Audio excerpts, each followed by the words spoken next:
elle d'ordinaire si discrète, à la parole rare, n'a pas pu garder le silence face au drame qui s'est joué le 12 août à New York, lorsque son ami Salman Rushdie a été poignardé à plusieurs reprises. Mylène Farmer a pris la parole dans les pages du journal du dimanche. La star, bouleversée par ce drame, a déclaré « Salman est un écrivain que j'aime et qui me touche depuis de longues années, mais aujourd'hui si est-il l'homme, l'ami, à qui je pense. Je lui envoie toute ma tendresse. »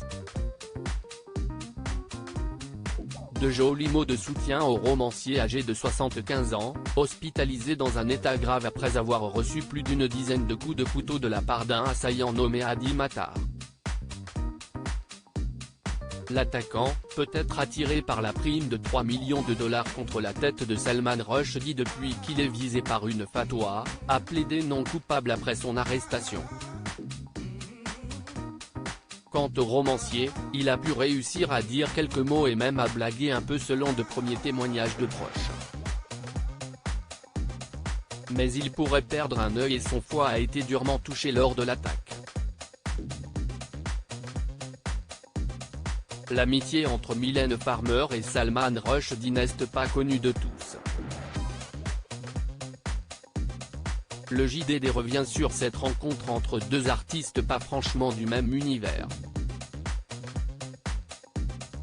Cela remonte aux années 1990, dans une galerie d'art londonienne. Mylène est une amie. Ses textes, entre mélancolie et sensualité, souffrance et abandon, m'émeuvent.